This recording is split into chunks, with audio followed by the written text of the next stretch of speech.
I'm walking my brother's dog, and he's gonna do my best and try to do this simultaneously. Nice. So, I was thinking, and I feel like I don't really know what I'm going to talk about. I don't really know what I'm going to say, but I just feel like there's something I need to say. So, see what comes to my mind.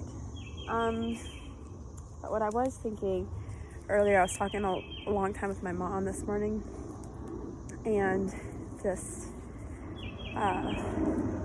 praying for my brothers as well. We kind of invaded their rooms and prayed for them because they're not here right now. Yeah, so anyways, while I was talking with her, talking about like spiritual warfare and what really happens when you're become a believer, and how people can judge things wrongly, and that's why you have to be very careful on how you judge people. Even Jesus says that his judgment is just because he seeks the will of his Father, not his own.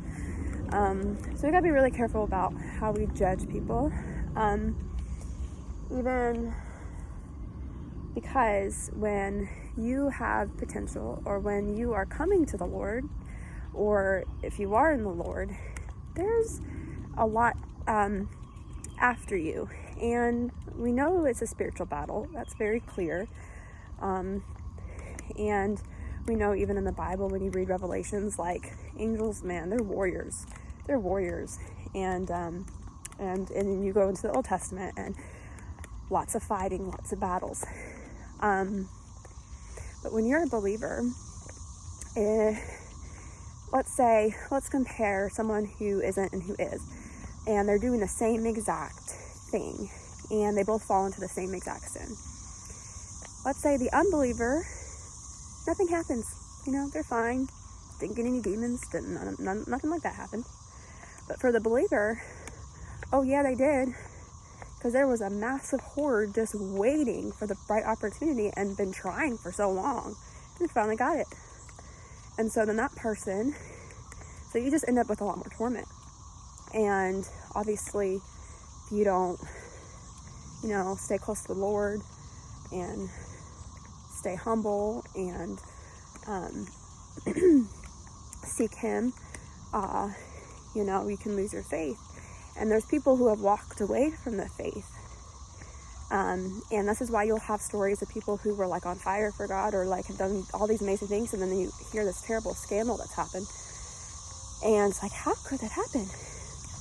Well, it's because there's so much after them. And once you open that door and those things come in, it is bad.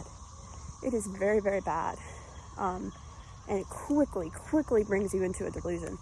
And it can be scary. So that's why every day you got to be humble, because any of us can be deceived. It doesn't matter, how long or how far you've come. Like, at any day you could be deceived. And so really it just comes by who you're with, and when you're really, and the more you know Jesus, and the more you really seek him, and he reveals himself to you, the more you know him, and the more he becomes your best friend, it does get harder to do those things, and it does get harder to be deceived, and but it can happen so quickly. Just neglecting some time here and there. And when blessings come, when breakthrough comes, when things that he's promised you come, oh my goodness, when those things come, God usually has a delay in that, because he wants to make sure. I was actually just listening to someone else saying something like this, but you just want to make sure, he wants to make sure you won't walk away from him when it comes, because he wants to be your lover. And so, and you'll find the most satisfaction and joy in life when you recognize it's him that's giving you all these things, and when you can see him in all of it, it's so much more meaningful, and everything has more meaning. So anyways, yeah, so when good things start happening, don't forget where you came from and keep him in the middle of everything every day, because he does want to bless you. And all the trials and the hard times were there so that you could understand the blessing and actually be more of a blessing. So I think that's all I needed to say. Hallelujah. Okay, that's all I needed to say. And I beat the rain too. How about that?